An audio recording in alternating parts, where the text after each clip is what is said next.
Verdade. E tem um ponto que eu vejo que é o seguinte, igual, muitas pessoas falam, não, que a bolsa de valores não é para você enriquecer rapidamente. Porém, numa estratégia previdenciária, por exemplo, se você for contribuir pro INSS, não tô falando que você não deve contribuir, porque você é obrigado a contribuir. Mas você vai ficar lá 35 anos contribuindo. Sendo que, dependendo do seu aporte na bolsa, você consegue atingir a liberdade financeira muito mais cedo. Quanto tempo você considera que a pessoa precisa aportar, por exemplo, ela aporta R$500 todos os meses. Quantos anos demora para ela estar recebendo esses 500 que ela aporta todos os meses em dividendos? Essa pergunta é muito boa. Assim, depende muito das condições de mercado, tá? Uhum. Então, o que eu quero dizer com isso? Se você pegar um mercado de baixa, você vai conseguir chegar muito mais rápido que um cara que pegou o mercado em alta. Sim, porque ele vai estar aportando todo mês a preços mais descontados. Vai conseguir comprar mais ações, né? Então, esse é o primeiro ponto. Mas na média, se a gente pegar, você vai conseguir atingir isso mais ou menos uns 8 anos, na média. Se você tiver sorte no mercado, uns 5. Se você tiver uma condição muito ruim, uns 10. Né? Se a gente comparar com 35, Exatamente. Tá ótimo. Né? E aí você pensa o seguinte, a previdência social, as pessoas falam assim, que é o meu direito. Esquece esse negócio de meu direito. Não tem meu direito. É que a galera se prende muito que tem direito a muita coisa, mas esquece que alguém vai ter que pagar isso pra ela, né? Você não tem direito a nada. Essa que é a verdade. Os caras já fizeram uma reforma da Previdência agora há uns 4, 5 anos atrás, que já deu uma capada nela, e vão fazer outra, porque a conta não fecha, gente. Então, assim, não existe meus direitos. E depois você vai ficar reclamando aí, chorando, falando que tá com dificuldade. Então, assim, o nada você já tem, que é a Previdência. A Previdência não vai dar nada, você esquece disso. Se aparecer alguma coisa pra você lá na frente, beleza, e você vai tomar sorvete, vai jantar, né, e tal. Então, você precisa começar a construir alguma coisa para ser independente. Independente de família, independente de governo, independente de qualquer coisa. Você se sustentar com base no seu trabalho. Bom, com base nisso, quando você começa a investir dessa forma, você vai chegar nesses 10 anos recebendo aí o que a Previdência pagaria. O que, na minha visão, né, é pouquíssimo tempo. Exato, por isso que eu falo, que tem muita gente que fala, não, que a bolsa demora, só que na minha visão é muito mais rápido, porque comparado ao cara que quer ficar rico em 6 meses, obviamente que é demorado, mas comparando com uma previdência é extremamente rápido o que você consegue investir. Aí é o que você falou, porque assim, é demorado, a estratégia previdenciária ela é uma estratégia extremamente simples, mas ela não é uma estratégia fácil. O que eu quero dizer com isso? É que é difícil você conseguir se manter numa estratégia durante tanto tempo, com tanta informação vindo do mercado o tempo todo. Com tantas pessoas falando que estão ganhando dinheiro com X, com Y, e muitas vezes está ruim. Você está começando a estratégia, você está ganhando os centavos, né? O que você mostra, o cara ri, né? Só que lá na frente é aquele ditado, quem ri por último ri melhor. Né? Se você seguir, você vai conseguir chegar. Por que eu tô falando isso? Porque eu cheguei, todos nós do OGF chegamos, o Barsi, né, o nosso mentor, quem é a prova viva disso tudo. E hoje tem várias pessoas que através da estratégia do AGF, falam, cara, vocês mudaram a nossa vida. Tipo, eu tô aposentado, eu tô independente, né? Tudo fica mais fácil, né? O dinheiro, ele ajuda muito, né? Ele deixa tudo mais fácil, né? Sim. Sem dinheiro, assim, com dinheiro muitas vezes é difícil. Sem dinheiro é praticamente impossível, né?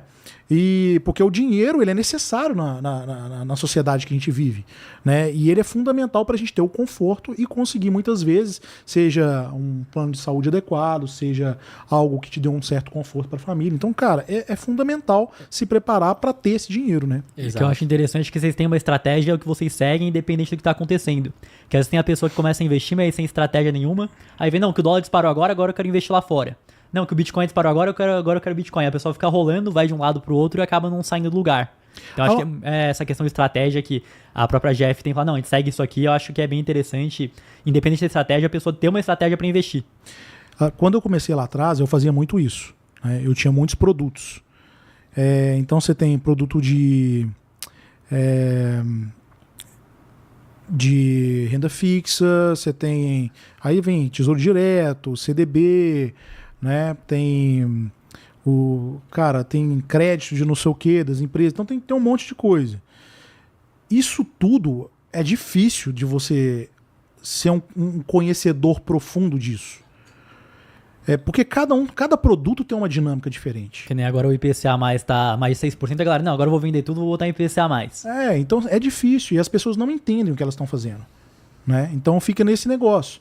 Agora, a vantagem da nossa estratégia é que, igual eu falei, ela é simples e ela te coloca dentro de um ciclo de competência.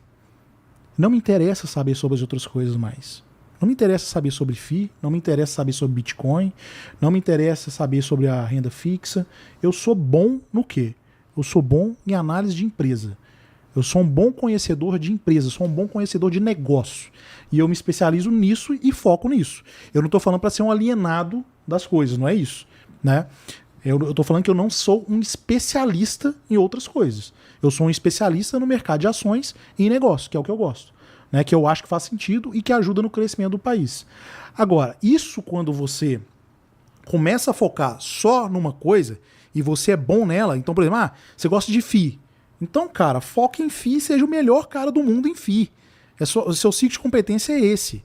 Então, a gente, quando elimina essa quantidade de coisas em volta e foca em uma única coisa que você é bom, você vai conseguir executar isso de forma muito melhor do que você ter 10 coisas na sua carteira, que você mal sabe o que está acontecendo, você não tem noção, diversifica demais e tira a sua atenção, tira o foco, né? E você começa a se dar mal. Então, o que eu acho que é independente da estratégia é focar em alguma coisa. E aí, faça chuva ou faça sol, nós vamos estar executando a mesma coisa. Não vai ser porque o juro subiu, porque o dólar não sei o quê, porque agora vai virar Venezuela. Não tem nada disso. A única pessoa que ganha dinheiro com esse tipo de coisa é o seu corretor. Cada vez que você vende, ele ganha uma taxa. É a única pessoa. E sobre os fundos imobiliários, você já investiu alguma vez? Qual que é a tua opinião sobre? Eu já investi há muitos anos atrás, muito tempo, cara, muito tempo. Então já se envolveu com o mercado imobiliário mesmo com teu pai? Mas muito tempo. Mas eu fiz uma posição muito pequena, mas é mais para conhecer. Eu queria, porque eu acho que quando você quer conhecer alguma coisa, não adianta muitas vezes você estudar. Você estuda um pouco, depois você coloca um pouquinho de dinheiro, né, para... Porque aí você realmente se compromete a acompanhar um pouco mais. Pra acompanhar, né? E tal. Então, assim, micharia, sei lá, R$100, R$200 só pra ver. Mas isso foi em 2008, 2009, algo assim. Tem muitos anos. Depois disso, eu nunca mais comprei nenhum tipo de fundo imobiliário. Eu lembro que na época era até o Kinea, que é um dos mais antigos, né? Acho que era um dos primeiros. Foi logo quando lançou, quando começou. Então, assim, era mais para conhecer o produto, né? Mas eu acho que o fundo imobiliário é um excelente instrumento de entrada para as pessoas. Mas, de novo, é um negócio que o cara precisa estudar. Porque a dinâmica de um fundo imobiliário é diferente de ações. As pessoas acham que é igual e não é igual. Eu acho que tem uma série de questões que as pessoas precisam ficar atentas nos relatórios e que muitas vezes passam despercebidos. Que nem, por exemplo, teve um fundo imobiliário que eles foram lá e emitiram mais cotas e a maior parte do PL daquele fundo eles compraram outro fundo da própria gestora. Pois é. Então tem que tomar cuidado, às vezes o cara investe no oba-oba, não sabe o que está acontecendo e não vê isso dentro do relatório, né? Eu entendo que o fundo imobiliário ele é um instrumento que traz uma liquidez mensal para o cara. Então ele traz essa distribuição é muito boa. E eu gostaria, sinceramente, que as empresas no mercado acionário também tivessem uma política, pelo menos, mais previsível para o pequeno investidor. A gente do OGF pensa muito em começar a bater nessa tecla para as empresas serem mais previsíveis, né? Então, por exemplo, o Banco do Brasil está soltando calendário, cara, o ano inteiro dos pagamentos. Isso é sensacional, traz a previsibilidade. Então, isso atrai muito o investidor. Só que, assim... Qual que é o grande problema, na minha visão, do fundo imobiliário? Essa atratividade do começo, ela pode ser um problema lá na frente. Por quê? Você começa a receber agora, você está trabalhando, tá? Então você está recebendo dividendo e tá ótimo, maravilha. E eu não estou nem falando em questão dessas falcatruas aí. Tá tudo certo, escolhendo bons fundos. Tô falando tudo certo, 100%. Então a pessoa vai recebendo e tá tudo bem, você tem dinheiro novo, você vai aportando, vai comprando mais cotas, parará. Só que os fundos imobiliários eles têm uma dinâmica diferente de ações. Eles fazem muita subscrição, né? Eles fazem emissões constantes. Essas emissões, enquanto você está trabalhando e está ativo, tá tudo bem, porque você vai aportando mais. O problema é lá na frente. O problema é quando você parar de trabalhar. Porque aí você vai ter que usufruir dos dividendos, você não vai conseguir mais colocar dinheiro, e eles vão chamar subscrição. E você vai sendo o quê? Você vai sendo diluído. E a dinâmica do fundo, ele não é igual ao de uma empresa. Porque esses investimentos, essas chamadas de subscrição, são poucas as vezes que traz um retorno real interessante em cima de um projeto. Por exemplo, a Klabin tá comprando, fez um investimento em Puma 2 que vai trazer um retorno de um aumento no EBITDA da empresa de 20%. Isso não acontece em fundo imobiliário. Né? Então, esse é um problema. Agora, nas ações, a gente já não vê muito essa dinâmica. A subscrição ela é mais uma exceção do que uma regra. Eu vejo a subscrição como uma regra praticamente nos fundos imobiliários. E esse é um ponto que eu acho que tem que ter de atenção lá na frente. É que um ponto que eu vejo que acaba fazendo que o mercado faça mais subscrição é que a gestora vai ganhar em cima do patrimônio do fundo. Quanto mais patrimônio o fundo tiver, mais ela vai ganhar. Logo, para ela é interessante ter cada vez mais subscrições para chamar mais dinheiro e, consequentemente, ganhar mais. E outra questão também que eu acho que pode limitar fundo imobiliário é que, e acaba sendo bom e ruim ao mesmo tempo, que o quanto ele vai conseguir gerar de retorno está totalmente ligado ao patrimônio do fundo. Quanto mais imóveis, ele sabe, esse imóvel aqui vale tanto, dá para conseguir tanto de aluguel. Enquanto se uma empresa ela consegue gerar muito mais valor sem ter um patrimônio maior. Não, eu concordo, é isso mesmo. Tem esse ponto também da gestora que eu não ia nem entrar nele, mas você já entrou, e eu concordo plenamente. Mas assim, gente, cada um tem que fazer o que se sente confortável. Mas também traz essa previsibilidade, que o fundo imobiliário sabe, se tem esse patrimônio aqui, a tendência é que consiga esse resultado. Na empresa talvez não é tão previsível assim. Muitas vezes é mais imprevisível. Por isso que a gente gosta dos setores BEST, né? Que é setores que são mais perenes, mais previsíveis, que já estão consolidados, né? E para quem não sabe, é banco, energia, seguro, saneamento e telecom. São os 5 setores. Normalmente são setores que a gente precisa, né? Então você vai viajar, você chegou, sua conta de luz tá lá para você pagar, né? Então, esses setores normalmente eles têm uma previsibilidade, né? E assim, à medida que o investidor vai aprendendo, você pode, né, transitar em outros setores, né? Então, sei lá, vamos falar um setor de commodity, uma Vale da Vida. Se o cara começa a ter uma experiência dentro do mercado, sei lá, 5, 10 anos de mercado, vão ter oportunidades nesse tipo de empresa que pode ser que você entre e também elas vão pagar dividendo, você vai tirar um bom dinheiro aí, né, que vai te ajudar. Mas para quem está começando, né, até para ter essa previsibilidade e um risco mais baixo, os setores BEST é o que a gente sempre recomenda. Se você começar uma carteira aí com 3 empresas dos setores BEST, o que você vê que tá interessante hoje? 3 empresas aí que você considera que sejam uma oportunidade? Não, eu acho que a oportunidade a gente não tem nenhuma no momento. Eu não vejo nada assim, sabe, saltando aos olhos no mercado. Pelo contrário, eu acho que o mercado tá bem chato. Não tá, sabe, não tá tendo uma queda forte pra gente aproveitar a oportunidade. O mercado parece que tá andando de lado já tem um tempo, sim, né? Então é aquele compasso de espera. Ou vai pra cima ou vai pra baixo. Né? Então é esperar, ver o que vai aparecer. Mas o que eu costumo falar é que não existe melhor hora para começar. Todos os dias é a hora certa para você começar. Não adianta esperar. Até porque quem está começando não tem uma memória de mercado para ter uma referência de preço se está barato ou está caro. Né? E a gente usa muitas vezes o preço teto. O que é o preço teto? É o mínimo de retorno em dividendos que eu quero de uma empresa. Então, com base nesse mínimo de retorno, eu calculo um preço máximo que eu vou pagar. O mínimo que a gente exige de retorno em dividendos é de 6%. Né? Então, esse é o mínimo. Então, com 6%, eu vou saber qual que é o preço máximo que eu vou pagar. Como é que eu faço esse cálculo? Eu pego o dividendo médio por ação dos últimos anos, divido por 6%, vou chegar no preço teto dessa empresa. O preço teto, ele nada mais é do que uma margem de segurança. E essa margem de segurança ela pode ser maior para mim e pode ser menor para você. Sim, cada um pode definir quanto quer receber de acordo com o preço. Exatamente, porque as pessoas muitas vezes falam assim, tem um preço teto ali de tanto e vocês não estão comprando. É porque talvez a gente tenha uma referência de preço teto diferente. Né? O 6% ele é o mínimo. Se eu sou mais exigente ou tenho uma memória de mercado, eu posso aumentar. Então, se eu for para 8%, né? Então eu vou ser mais exigente e o meu preço teto também ele vai diminuir. Né? Então depende muito do que você quer. E talvez para quem está começando, e para isso que a gente usa o 6%, ele é uma excelente referência. E quando você pega o 6% de referência, você tem muitas empresas que dão oportunidade para o cara começar a montar uma carteira. Você tem o próprio Banco do Brasil, você tem BB Seguridade, você tem Taesa, você tem Transmissão Paulista. Então tem muita empresa assim, do best para quem está começando. E aí você vai sentindo, né? Você vai começando, vai sentindo. Longe daquilo do cara querer colocar tudo de uma vez, pelo amor de Deus, esse tipo de pergunta que a gente recebe muito. Eu vou vender um apartamento e vou colocar tudo na bolsa. Você tá ficando maluco, esquece isso. Esquece. A longo prazo isso pode dar certo, mas muitas vezes ele não vai conseguir aguentar, às vezes, um momento de queda. Exatamente. E aí faz com que dê ruim, né? Exatamente, não vai aguentar, porque se o cara tem uma pergunta de colocar, se ele tá te perguntando se ele deve colocar o apartamento que ele vendeu na bolsa de uma vez, ele não tem experiência de mercado. Sim. Se ele tivesse experiência, ele não tava te perguntando isso.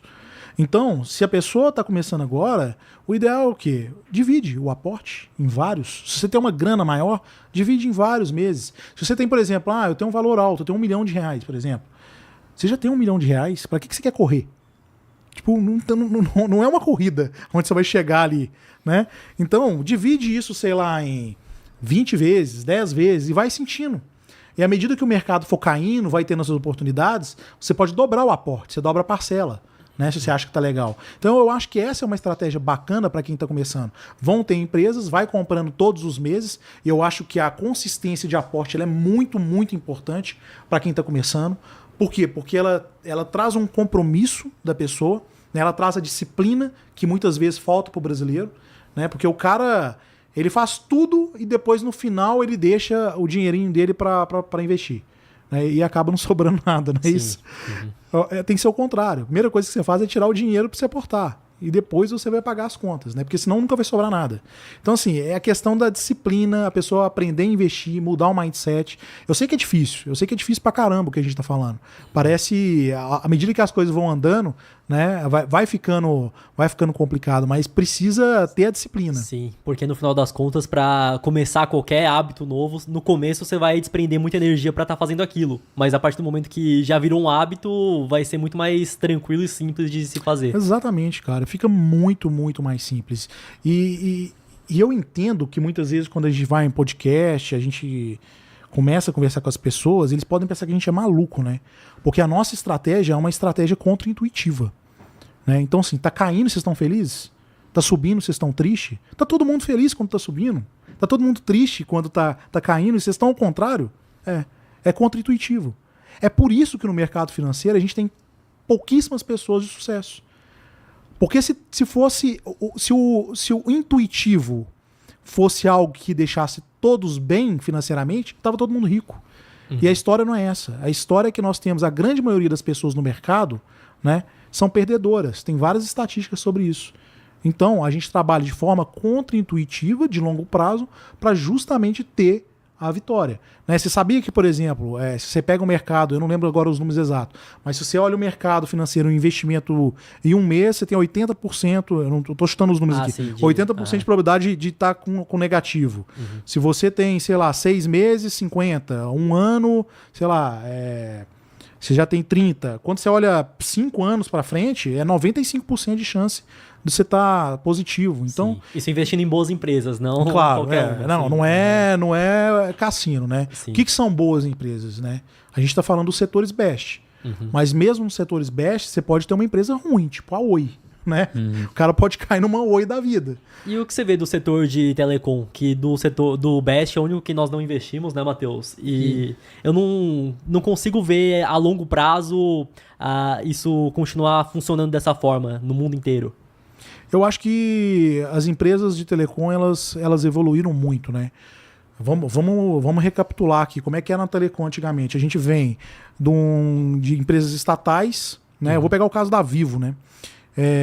Estatal, a Vivo, ela em Minas Gerais, ela comprou a Telemig, a Telemig celular, né? E foi caminhando com a Telemig celular, que era o melhor ativo que tinha no estado de Minas Gerais.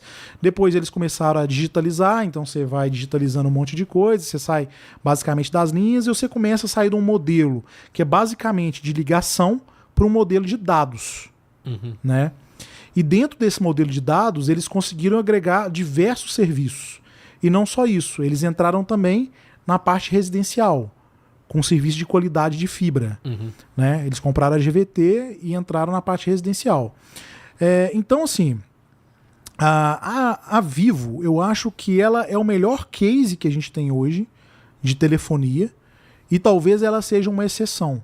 Eu não acho que a TIM é grandes coisas. Acho que não evoluiu tanto assim. A Oi, então, nem se fala. A Claro, a gente não tem capital aberto para falar alguma coisa aqui no Brasil. Né? Então, assim, a única que sobra do setor de telecom hoje é a Vivo. Bom, pensando no futuro, a empresa demonstrou que ela conseguiu, assim, ser uma metamorfose, né? Ela conseguiu mudar de acordo com as condições de mercado e foi evoluindo e trazendo novos produtos e serviços. Isso é claramente visível nos resultados da empresa. Ela tem, cara, o resultado dela é fantástico, né? Muito bom. Então, assim, e isso também tem os dividendos. O que eu não gosto da empresa é que ela anuncia e demora muito tempo para pagar dividendo. E eu acho isso ruim, porque parece que a empresa está fazendo dinheiro com o dinheiro do acionista. Porque se você anunciou e não pagou, você pega esse dinheiro, você coloca lá durante um ano, sei lá, não sei quantos bilhões, isso dá uma grana gigantesca, você concorda? Só de CDI já... Isso dá uma grana gigantesca. E aí, muitas vezes, no caso dela, elas não fazem uma atualização né, do momento que ela anunciou até no pagamento. O Banco do Brasil faz. Vocês repararam isso? Sim. Que é o chamado de rendimento. O BB Seguridade também faz, mas outras empresas não fazem. Então, eu sinto que essa demora para pagar, muitas vezes é fazer dinheiro com o acionista. Porque se você anunciou, você tem esse dinheiro em caixa, você já pode desembolsar. Né? Ou então você não anuncia. Exato. Né? Então, assim, isso eu não gosto na empresa, mas eu acho que ela é uma empresa que tem potencial. E tudo depende muito, Renan, de preço. Com certeza. Tipo, eu acho que hoje deve estar, sei lá, em torno dos R$40, chutando aí. Deve ser mais ou menos isso, né? A Vivo não... Tem um tempo que eu não olho, mas, sei lá, uns 40, 35, R$40. Pô, se uma empresa dessa de repente já cai para 20, pode fazer sentido, né? Porque você sabe que é uma empresa que tem um histórico bom. E aí a gente tá falando de boas empresas. O que é uma empresa boa? Empresa boa é uma empresa que tem um histórico muito bom. Né? Um histórico de pelo menos 5 anos de lucro, né? Com um histórico de distribuição de dividendo, com uma margem líquida boa, né? Com fluxo de caixa positivo, fluxo de caixa livre positivo. Então, assim, são coisas importantes para você pegar o histórico que você vai ver na história da empresa. O histórico é aquilo que vai contar a história da empresa. E o que foi, e o que aconteceu no passado é muito provável que se repita no futuro. Claro, não é garantia de nada. Igual eu falei, ninguém sabe de nada. Mas é provável que se repita.